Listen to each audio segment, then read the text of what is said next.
ভুল করে ফেলছেন, আরে ভুল তো সবাই করে। পাপ হয়েছে, আরে পাপ তো সবার আছে, আপনারা সবাই পাপী। সিজদায় লুটিয়ে পড়ে বিশ্বনবী এই দোয়াটা পড়তেন। আজকে থেকে পড়বেন সিজদায়। বনি ইসরাইলের এক লোক 500 বছর আল্লাহর ইবাদত করেছে। কয় বছর? কোথায় জানেন? সাগরের মাঝখানে এক পাহাড়, ওই পাহাড়ের উপরে বসে 500 বছর টানা আল্লাহর ইবাদত। দিনে আর রাতে একবার করে নিচে নামতেন। সেখানে আল্লাহ তাআলা পাথরের ভেতর থেকে তার জন্য মিঠা পানির ব্যবস্থা করে দিয়েছেন, আর একটা ডালিম গাছের ব্যবস্থা করে দিয়েছেন। সকালে নামলে একটা টসটসে ডালিম, রাতে নামলে টসটসে ডালিম। এগুলো খেয়ে খেয়ে 500 বছর সে আল্লাহর ইবাদত করেছে। আর সে আল্লাহর কাছে বলেছে, আল্লাহ আমি যখন মারা যাব সেজদারত অবস্থায় যেন মারা যাই। ঠিকই আল্লাহ সেজদারত অবস্থায় সাইয়েদনা আজরাইলকে পাঠিয়ে দিলেন। সেজদারত অবস্থায় লোকটা মারা গেল। 500 বছর ইবাদতের পরে আল্লাহর দরবারে কিয়ামতের কঠিন ময়দানে যখন লোকটা হাজির হয়ে যাবে, আল্লাহ বলবেন, আদখিলু আবদি আল জান্নাতা বিরহমাতি, আমার বান্দাকে আমার দয়া, আমার ভালোবাসা দিয়ে জান্নাতে ঢুকায়া দাও। 500 বছর ইবাদত করছে তো আমার দয়ায় আমার বান্দারে জান্নাত দাও।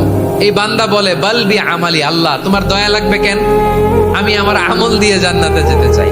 কি দিয়ে? কথা বুঝে নাই বোধহয়। আল্লাহর এই বান্দা কি দিয়ে জান্নাতে ঢুকতে চায়? আমল দিয়ে। আল্লাহ বলছে, আমার দয়ায় আমার বান্দারে জান্নাতে নিয়ে যাও ফেরেশতারা। এ বলে, আল্লাহ তোমার দয়া লাগবে কেন? সেজদা তো কম দেই নাই, জিকির করতে করতে 500 বছর শেষ করে দিলাম, আবার তোমার দয়া লাগবে? আমি তো আমার আমলেই জান্নাতে যেতে পারি। আল্লাহ বলবেন, তাই ঠিক আছে, আমি চাইলাম দয়া দিয়ে জান্নাত দিব, তুমি চাইলে আমল দিয়ে ঢুকবা। ঠিক আছে, তোমার আমল আর আমার যে দয়া, দুইটার একটু মাপ দেই। তোমার 500 বছরের ইবাদত এক পাল্লায় রাখো। আর আল্লাহ বললেন, আমি যে দয়া করে এই দুনিয়ার নাজ নেয়ামত বিউটি সৌন্দর্য দেখার জন্য তোমার দুটা চোখ দিয়েছিলাম, দুটা নয় একটা চোখ আরেক পাল্লায় রাখো। রাখা হবে, দেখা যাবে ওই 500 বছরের ইবাদত হালকা হয়েছে, আর মুহূর্তের মধ্যে আল্লাহর দেয়া একটা চোখের নেয়ামত ভারী হয়ে গিয়েছে। আল্লাহ বলবেন, তোমার কথা মতো মাপ দেয়া হলো, এবার ফলাফল দেখো, হিসাব বলে তুমি এখন জাহান্নামে যাবা। Go to the hell fire, যাও এবার জাহান্নামে যাও। মাপ চোখে যখন আসছো আমার সাথে হিসাব ক্যালকুলেশন, যাও তুমি এবার জাহান্নামে যাবা। এবার লোকটা কাচুমাচু করে বলে, আল্লাহ আমি বুঝি নাই, আল্লাহ আমি বুঝতে পারি নাই, খেয়াল করি নাই, তুমি আমারে ক্ষমা করো, তুমি আমারে মাফ করো। ও আল্লাহ, এবার আমি টের পেয়েছি, এবার আমি বুঝতে পেরেছি, তোমার দয়া ছাড়া দুনিয়ায় কেউ জান্নাতে যেতে পারবে না, কেউ পারবে না। আল্লাহ বললেন, ওরে গোলাম, তুই তো কিছুই ছিলি না, অস্তিত্বহীনতা থেকে তোরে অস্তিত্বে আনলো কে? ওই ছোট্ট শুক্রাণু থেকে মায়ের পেটে 9 মাস ধরে খাবার দিয়েছে কে? আবার সুস্থতার সাথে দুনিয়ার বুকে তোরে ডেলিভারির ব্যবস্থা করে দিল কে? আবার তোর মায়ের বুকের ভেতরে 2টা খাবারের লাইনের ব্যবস্থা করে দিল কে? আবার তোকে শৈশব পেরিয়ে কৈশোর পেরিয়ে তারুণ্য, তারপরে যৌবন, এগুলো দান করলো কে?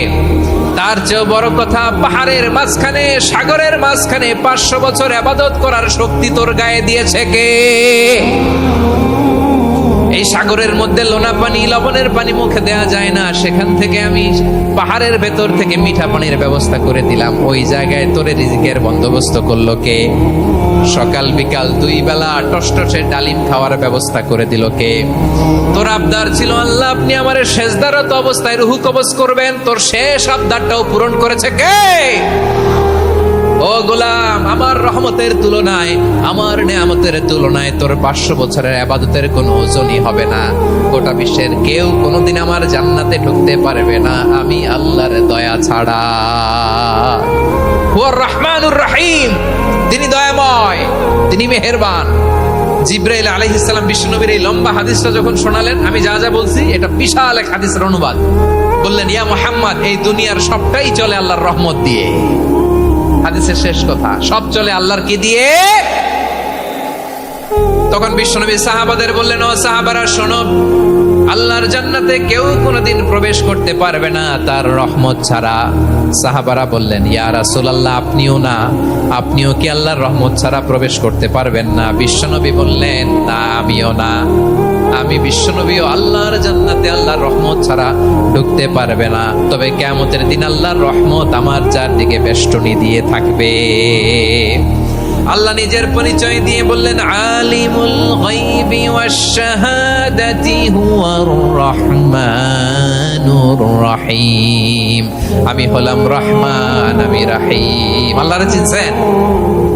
ওবারখালীর ভাইয়েরা, আপনার রবকে চিনতে পারতেছেন? তিনি দয়ার সাগর, তিনি মায়ার সাগর।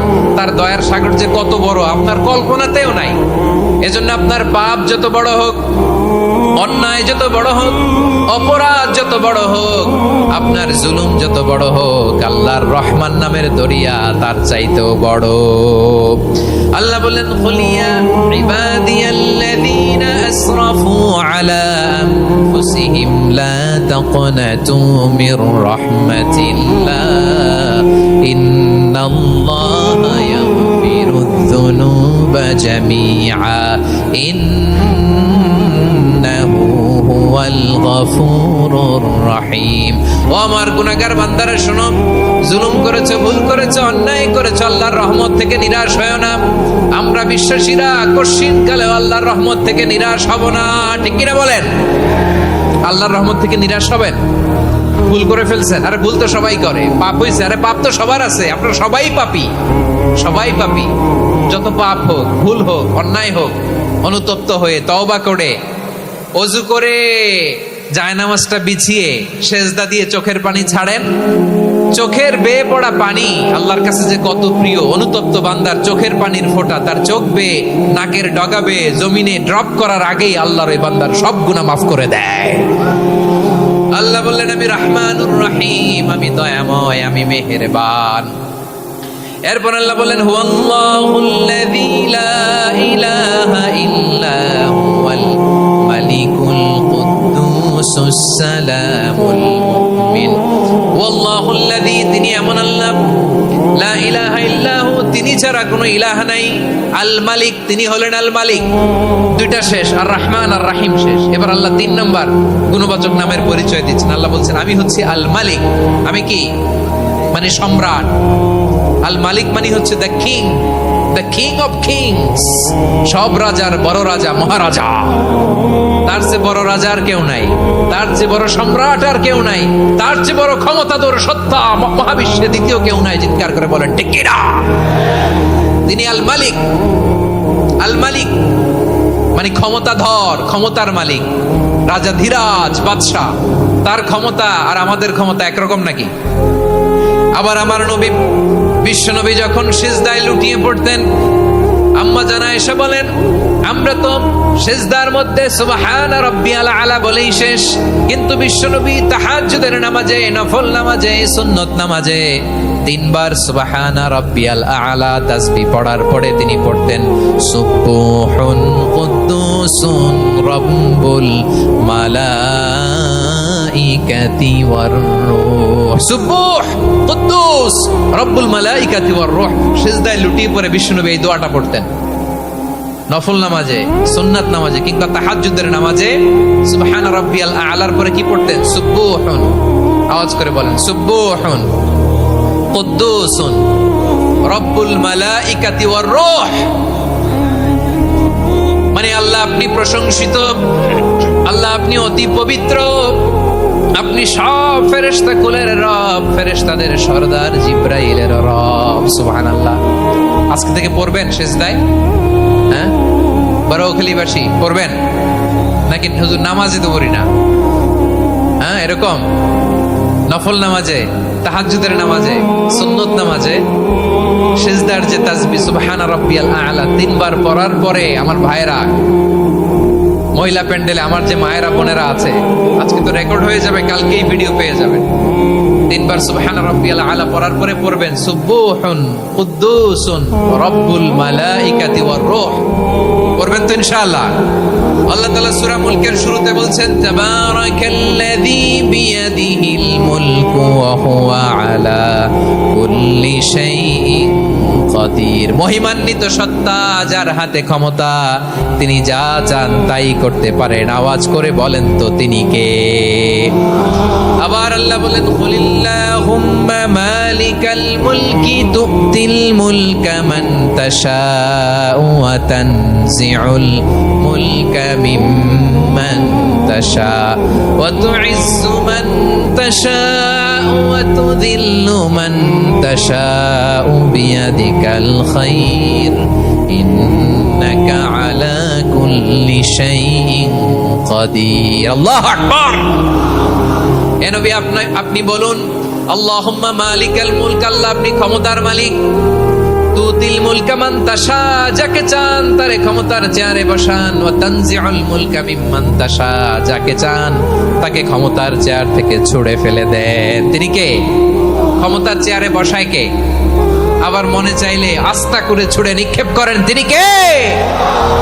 আবার আল্লাহ বললেন, ওয়ালাম ইয়াকুল্লাহু শারীকুন ফিল মুলকি, আমার ক্ষমতায় কোনো শরীক নাই, কোনো জোট নাই, কোনো পার্টনার নাই, কোনো অংশীদার নাই। আবার আমি চলে গেলে আমার ক্ষমতার দাবিদারও কেউ নাই। আল্লাহু আকবার। এই দুনিয়াতে রাজা মারা গেলে পরের রাজা কে হয়? রাজার ছেলে রাজা, ঠিক কিনা বলেন? আল্লাহ চলে গেলে আরেকজন বসবে নাকি এরকম না। তার ক্ষমতার সাথে দুনিয়ার ক্ষমতার কোনো মিলই নাই। এজন্য তিনি তার নাম দিয়েছেন আল মালিক। আল মালিক, the owner of power, the owner of ultimate power and sovereignty, the king of kings, সব রাজার বড় রাজা, মহারাজা আল মালিক, তিনি হচ্ছেন আল্লাহ। চিৎকার করে বলেন ঠিক কি না? তিনি আসল ক্ষমতার অধিকারী। দুনিয়াতে যে আমরা ক্ষমতা নিয়ে কামড়াকামড়ি করি, মারামারি করি, কিয়ামতের দিন আল্লাহ জিজ্ঞেস করবেন, কই তোদের ক্ষমতা আজকে বল। কিয়ামতের সময় সব মানুষগুলো যখন ইন্তেকাল করবে, সব জিনেরা যখন ইন্তেকাল করবে, সব ফেরেশতারা যখন ইন্তেকাল করবে, বাকি থাকবে মালাকুল মাউত। মালাকুল মাউত এসে বলবে, আল্লাহ আপনার কথা মতো সবাই শেষ, মানুষগুলো নাই, জিনগুলো নাই, আমার সতীর্থ ফেরেশতাগুলো নাই, মহাবিশ্বে আর কেউ নাই। আল্লাহ বলে, এখন কে আছে? মালাকুল মউত বলবে, আল্লাহ তুমি আছো আর আমি। তুমি তো আল হাইয়্যু আল কাইয়্যুম, অবিনশ্বর, শাশ্বত, চিরঞ্জীব, কোনোদিন মরবা না। তুমি আছো আর তোমার গোলাম আমি আছি আজরাইল। মহাবিশ্বে কয়জন আছে মাত্র? জোরে বলেন। এক হচ্ছেন আর হচ্ছে মালাকুল মউত। আল্লাহ তুমি আছো আমি আছি। আল্লাহ বলবে, ঠিক আছে এবার তোমার মরণের পালা। মুত ইয়া মালাকাল মউত, হে মৃত্যুর ফেরেশতা তুমি মরো। মালাকুল মাউত আল্লাহর আদেশ বাস্তবায়ন করতে যে বিকট একটা চিৎকার দিয়ে মৃত্যুবরণ করবে। ওই চিৎকার দুনিয়ার মানুষেরা, চিৎকারের আওয়াজ যদি দুনিয়ার মানুষেরা শুনতে পেত, দুনিয়ার মানুষের প্রত্যেকের কানের পর্দা ফেটে মুহূর্তের মধ্যে সব লাশ হয়ে জমিনে পড়ে রইত। ভয়ঙ্কর চিৎকার দিয়ে মালাকুল মাউত বিদায় নেবে, কেউ নাই। এবার বলেন তো, মহাবিশ্বে মহাশূন্য, কেউ নাই, উপরে নিচে সামনে পেছনে ডানে বায়ে কোন সত্তা, কোন জীবিত সত্তার আছে? একজন ছাড়া, তিনি কে? কুল্লু মান আলাইহা ফানি ওয়া ইয়াবকা ওয়াজহু রাব্বিকা যুল জালালি ওয়াল ইকরাম। পড়েন, ফাবিআইয়ি আলাই রাব্বিকুমা তুকাযযিবান। কেউ থাকবে না, একজন ছাড়া। একজন ছাড়া। এই ড্রোন দেখে হাত নাড়ালে হবে? আমার দিকে তাকাইতে হবে, কথা শুনতে হবে। মহাবিশ্বে কেউ নাই, একজন সত্তা ছাড়া। আওয়াজ করে বলেন, তিনি কে? এবার আল্লাহ ডেকে বলবেন, লিমানিল মুলকুল ইয়াউম, লিমানিল মুলকুল ইয়াউম। ক্ষমতা কার? Who belongs the kingdom today, who belongs the power authority today, who belongs the sovereignty today. আজকে ক্ষমতা কার? দুনিয়াতে ক্ষমতা নিয়ে এত কামড়াকামড়ি, দুনিয়াতে জান নিয়ে এত মারামারি, এত অত্যাচার, এত রক্তপাত, এত ব্লাডশেড। আজকে বলো তো ক্ষমতা কার? কার ক্ষমতা? মহাশূন্যে কোনো আওয়াজ নাই, শুধু আমার রবই বলবেন, লিমানিল মুলকুল ইয়াউম। আজকে ক্ষমতা কার? কোনো আওয়াজ নাই, উত্তর দেওয়ার মতো জীবিত কোনো সত্তা নাই, ফলে কেউ উত্তর দিতে পারবে না। আল্লাহ নিজেই প্রশ্নের উত্তর দিয়ে বলবেন, লিল্লাহিল ওয়াহিদিল কাহ্হার। একচ্ছত্র অধিপতি, ক্ষমতার মালিক আল্লাহ ছাড়া কারোর জন্য কোনো ক্ষমতা নাই। চিল্লায় বলেন ঠিক কি না? তাহলে আর রহমান আর রাহিমের পরে আমরা জানলাম আমার আল্লাহর আরেকটা সুন্দর গুণবাচক নাম হচ্ছে আল মালিক। কি নাম? আল মালিক, মানে দ্য কিং, রাজাধিরাজ, সব রাজার বড় রাজা, মহারাজা। পরে আল্লাহ বললেন আল কুদ্দুস, তিনি হলেন আল কুদ্দুস। আল কুদ্দুস মানে হচ্ছে অতি পবিত্র, মহাপবিত্র, the most holy, the absolutely pure, যার কোনো খুঁত নাই। আল্লাহর কোনো খুঁত আছে? তিনি মহাপবিত্র। আল্লাহর পবিত্রতা যখন আমরা বর্ণনা করি আল্লাহ খুশি হয়ে যান, কারণ তার সত্তার একটা বৈশিষ্ট্য হচ্ছে তিনি আল কুদ্দুস। বারোয়াখালীবাসী আল্লাহর নামটা একটু জপেন না, বলেন আল কুদ্দুস, সবাই আওয়াজ করে আল কুদ্দুস।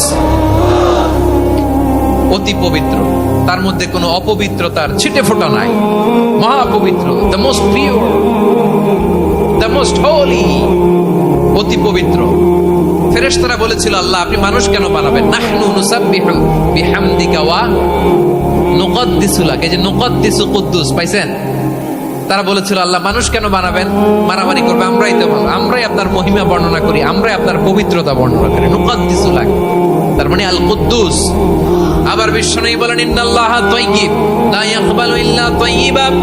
আল্লাহ পবিত্র, পবিত্রতা ছাড়া তিনি কিছু গ্রহণ করেন না। অপবিত্র কোনো কিছু আল্লাহ গ্রহণ করে না। অনেকে আছে ঘুষ খায়, সুদ খায়, অন্যায় অপরাধ চাঁদাবাজি যা আছে সব করে, হারাম টাকা, হারাম উপার্জন। এই হারাম উপার্জন দিয়ে আবার মসজিদ বানায়, আছে না নাই? ইনকাম সবটাই হারাম, ওইটা দিয়ে আবার এতিমখানা বানায়, আছে না নাই? আছে।